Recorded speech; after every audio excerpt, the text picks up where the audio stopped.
भगवान के 24 अवतार हैं। पहले ये बताओ भगवान कितने होते हैं? मैया कितने भगवान? एक भगवान के अवतार कितने? 24। कौन कौन से अवतार? भगवान को 24 अवतार क्यों लेना पड़ा? क्या एक अवतार से काम नहीं हो सकता था? केवल राम अवतार से, केवल कृष्ण अवतार से, केवल नरसिंह अवतार से, केवल वामन अवतार से काम नहीं हो सकता था? इतने सारे अवतार क्यों लेने पड़े? भैया बताओ भगवान को इतने अवतार क्यों लेने पड़े? आप बताओ, बैठे बैठे उत्तर देना। भगवान को इतने अवतार क्यों लेने पड़े? उत्तर जोर से, क्यों लेने पड़े? मैया बताओ भगवान को इतने अवतार क्यों लेने पड़े? एक अवतार से भी तो काम हो सकता था, क्यों लेने पड़े? क्योंकि एक अवतार से काम नहीं हो सकता था। अब सुनो अवतार क्यों लेना पड़ा। सुनो, सबसे मुख्य बात समझो। एक बार भगवान ने खंबा तोड़कर अवतार लिया, नाम क्या पड़ा? नरसिंह भगवान। क्यों लेना पड़ा? क्योंकि एक राक्षस था, प्रहलाद के पिता हिरण्यकशिपु। हिरण्यकशिपु कैसे थे? हिरण्यकश्यप ने वरदान मांगा ब्रह्मा जी से, ना मैं दिन को मरूं ना रात को मरूं, ना ब्रह्मा के बनाए किसी व्यक्ति से ना मरूं, ना अस्त्र से मरूं ना शस्त्र से। तब उसके वरदान के अकॉर्डिंग भगवान को एक अपने को नए तरीके से डिजाइन करना पड़ा। उसने वरदान मांगा, ना मैं मनुष्य से मरूं, ना देवताओं से मरूं, ना जानवर से मरूं। तब भगवान ने अवतार कैसा लिया? ना वो मनुष्य है ना वो जानवर है, तो नर सिंह, आधा नर आधा सिंह, तो आधा 50-50 किया। वरदान मांगा था तो उस हिसाब से काम करना था। क्यों भैया, बात सही है? नरसिंह। अब नरसिंह भगवान ने आकर हिरण्यकश्यपु को मारा।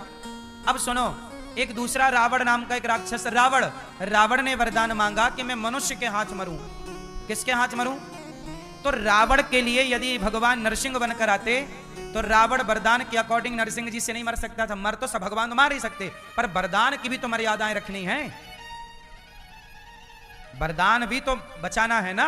अपनी ही वाणी ना मानेंगे तो कैसे काम बनेगा? रावण ने क्या वरदान मांगा? हम मनुष्य के हाथ मरें। अब मनुष्य तो कोई भी निपटा दे, पर नहीं, जिसके अंदर मनुष्यता है वही ना मनुष्य है।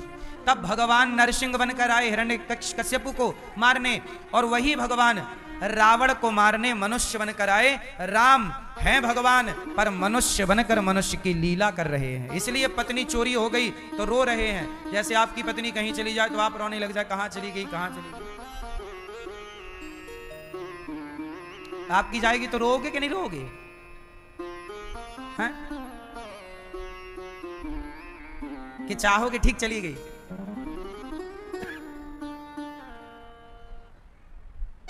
क्यों? पत्नी है आपकी, कहां है? रोगे कि नहीं ऐसे? कहां चली गई हैं? सुनो, राम जी पूरी मनुष्यों की लीला कर रहे हैं। मनुष्य बने ना भैया, लीला करनी है, बने ही मनुष्य हैं। विप्रधेनु सुर संतहित लीन मनुज अवतार। अच्छा सुनो, ये पूरी कथा भागवत जी की है। मैं आपको जो विस्तार दे रहा हूं वो भागवत जी में बहुत लीलाएं विस्तार से हैं, पर मैं आपको समझ में आए इस तरीके से समझा रहा हूं। है वही बात। सुनो, एक बार क्या हुआ, भगवान ने एक अवतार लिया, वामन। क्या बन गए भगवान? जोर से मैया, क्या बने भगवान? हैं? वामन। किसके लिए बने? राजा बलि 99 यज्ञ पूरा कर रहे हैं, 100वां करने जा रहे हैं, तो राजा बलि के दरबार पे भीख मांगने आ गए वामन। अब जो काम वामन भगवान कर सकते हैं वो काम राम नहीं कर सकते। वामन भगवान दरबार में जाके राजा बलि से क्या मांग रहे हैं? भिक्षा। 3 पग भूमि दे दे भैया। क्या दे दे? अब क्या राम भिखारी बन सकते हैं? तो जो काम वामन भगवान कर सकते हैं वो वामन करेंगे। जो लीला जैसी सिचुएशन थी वैसा रूप भगवान ने बनाया। ऐसे करते करते 24 अवतार हो गए। समुद्र मंथन हुआ तो जिस पत्थर की मछानी बनाए वो नीचे जाने लगा, तो उस मंदराचल पर्वत को थामने के लिए भगवान ने कच्छप रूप बनाया था। कछुआ। क्या रूप बनाया? फिर क्या हुआ, समुद्र मंथन हुआ तो अमृत लेकर प्रकट होने के लिए भगवान ने धन्वंतरी रूप बनाया, अमृत लेकर आए भगवान। फिर अमृत का बंटवारा कैसे हो, दैत्यों ने अमृत छीन लिया, तब बंटवारा करने के लिए भगवान ने मोहिनी का अवतार धारण किया। अब वहां राम या नरसिंह या वामन अवतार से काम नहीं चलता, तो एक नया अवतार क्रिएट करना पड़ा, मोहिनी। बात समझ में आ रही है? जहां जैसी जरूरत पड़ी वहां वैसा अवतार भगवान ने जरूरत के अनुसार लिया है। तो ये ऐसे करते करते भगवान के कितने अवतार हो गए?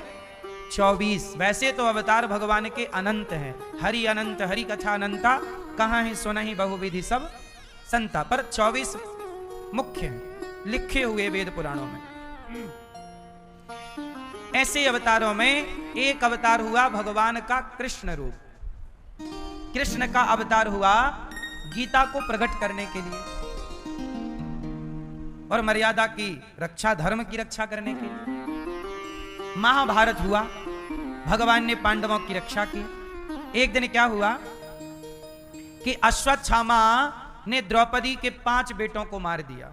तब द्रौपदी के 5 पुत्रों के मर जाने पर द्रौपदी भगवान की शरण में आई। तब अर्जुन ने अश्वत्थामा को पकड़ना चाहा, अश्वत्थामा ने ब्रह्मास्त्र चला दिया। अभी हमने बात की अश्वत्थामा के पिता गुरु द्रोणाचार्य की, कि गुरु द्रोणाचार्य ने अपनी शिक्षा को बेचना स्टार्ट कर दिया गरीबी के कारण, परंतु हमारे यहां शिक्षा बिकती नहीं थी, इसलिए गुरु द्रोणाचार्य जी को भी अधर्म से मरना पड़ा था। जो गलत करेगा तो भोगना पड़ेगा, कोई हो। अश्वत्थामा ने द्रौपदी के 5 पुत्रों को मारा। अर्जुन ने देखा कि ब्रह्मास्त्र चला दिया। अर्जुन को मारने के लिए अश्वत्थामा ने ब्रह्मास्त्र चला दिया। तब भगवान श्री कृष्ण की शरण में अर्जुन आए। कृष्ण कृष्ण महाबाहो भक्तानाम भयंकर त्वमेको दह्यमानाना मपवर्गोसि संस्रते। क्या कहा अर्जुन ने? हे प्रभु, कृष्ण कृष्ण महाबाहो, हे प्रभु, ये अश्वत्थामा ने हमें मारने के लिए ब्रह्मास्त्र चला दिया है, आप ऐसी कृपा करो कि हमारी रक्षा हो। भगवान ने कहा अर्जुन तुम भी ब्रह्मास्त्र चलाओ, यदि आप भी ब्रह्मास्त्र चलाएंगे तो बचना होगा, वरना संभव नहीं है। अर्जुन ने कहा भगवान रक्षा करो। तब भगवान ने कहा आप भी ब्रह्मास्त्र चलाओ। अर्जुन ने चलाया, दोनों ब्रह्मास्त्र शांत हो गए और अश्वत्थामा को पकड़कर द्रौपदी के समक्ष लाकर खड़ा किया। तब द्रौपदी ने जब देखा कि अश्वत्थामा के पांव हाथ बांधकर अर्जुन ने पटक रखा, तब द्रौपदी ने कहा मुच्यताम मुच्यतामेष ब्राह्मणो नितराम गुरु। अर्जुन, द्रौपदी ने अर्जुन को डांटा। अर्जुन ये क्या किया? ये अश्वत्थामा को तुमने बांध दिया, ये तुम्हारे गुरु का बेटा है और गुरु का बेटा गुरु के तुल्य है। क्या किया? मुच्यताम, छोड़ दो इसे। क्या इसे मार देने से? अर्जुन ने कहा इसने तेरे 5 बेटे मार दिए द्रौपदी, तेरे 5 बेटे मार दिए। तब द्रौपदी ने कहा कि मेरे 5 बेटे मार दिए, पर तुम भी इसे मार दोगे तो क्या मेरे बेटे जिंदा हो जाएंगे? यदि मेरे बेटा जिंदा हो इसको मारने से तो जरूर मार दो, पर ये मेरे बेटे तो जिंदा ना होंगे, पर इसकी मां भी मेरी तरह रोने लग जाएगी। मैं जानती हूं कि बेटे के जाने का दर्द क्या है। मारोदी दस्य जननी गौतमी पति देवता।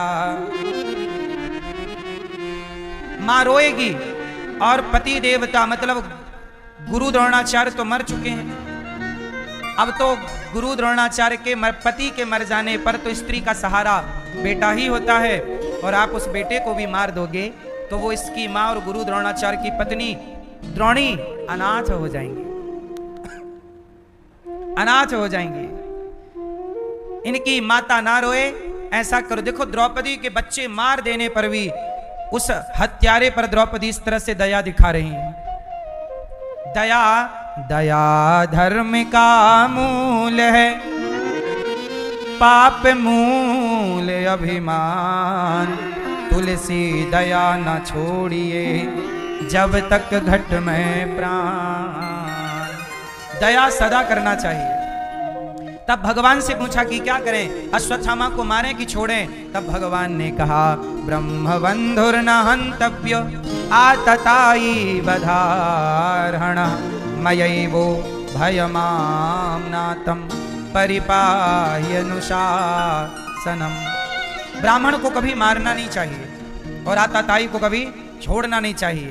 ये जन्म से ब्राह्मण है पर कर्मों से आतताई है, इसे छोड़ दो। अश्वत्थामा को उसके सिर की मणि निकालकर छोड़ दिया गया। द्रौपदी ने कहा छोड़ दो। द्रौपदी करुणा से भरी एक स्त्री है, इसलिए कहते हैं ना द्रौपदी मां है। आप लोगों से मेरी प्रार्थना, जिसने तुझे जन्म दिया रे,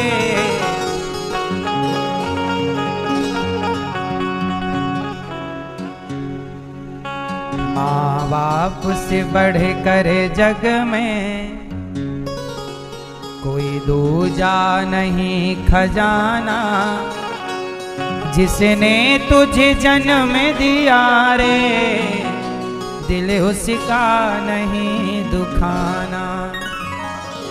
जिसने तुझे जन्म दिया रे, दिल उसका नहीं दुखाना। अच्छा कहते हैं ना कि जिसको औलाद ने मारा, अरे वक्त भला क्या मारे, जिसको औलाद ने मारा।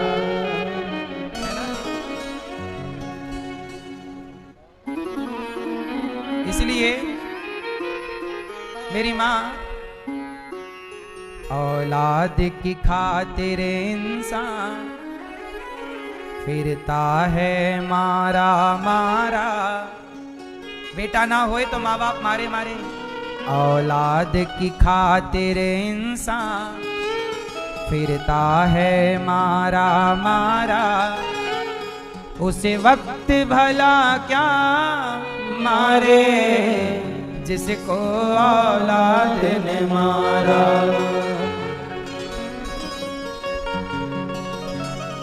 क्या बताएं, औलाद की खातिर क्या क्या नहीं करते माँ बाप, पर वही बेटा जब बड़ा होता है तो उसे बच्चे अपने माँ बाप को मारता है। उसे वक्त भला क्या मारे, जिसको औलाद ने मारा। जिनकी खुशियों की खातिर रातों की नींद गवाई, उसने उनकी खुशियों की जीते जी चिता जलाई। जीते जी चिता जलाई। जिसको चाहा था उन्होंने इस जान से ज्यादा प्यारा, उस वक्त भला क्या मारे, जिसको औलाद ने मारा। इसलिए कहता हूं साहब कि कुछ भी हो पर माँ बाप के प्रति सदा नम्र रहो। माँ बाप के प्रति सदा अपना पुत्र का फर्ज निभाओ। एक बात बताएं, भारत की परंपरा क्या है? जब कोई व्यक्ति सन्यास ले लेता है तो सन्यास लेने के बाद वो अपने पिता को प्रणाम नहीं करता।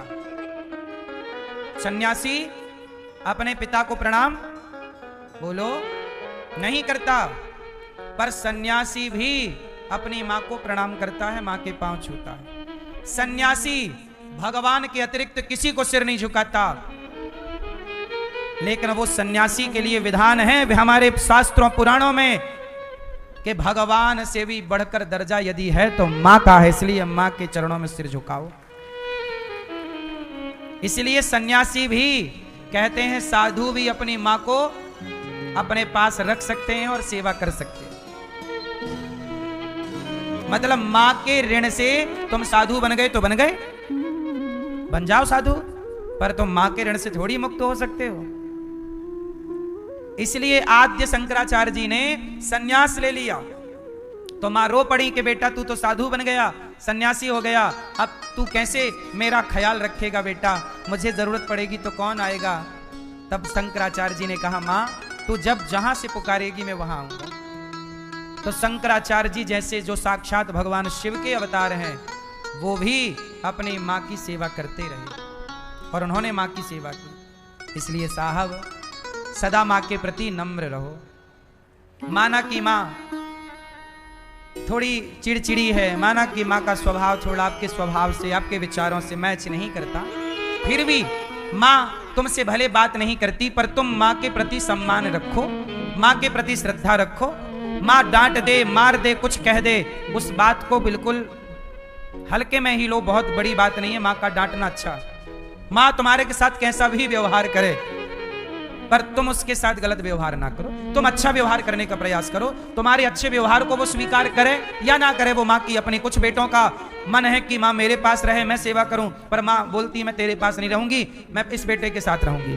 तो अब क्या करे, बेटे का मन तो है पर मां ही स्वीकार नहीं कर रही है। इसमें बेटे का दोष नहीं है, तुम बस अपनी मां के प्रति श्रद्धा रखो, बस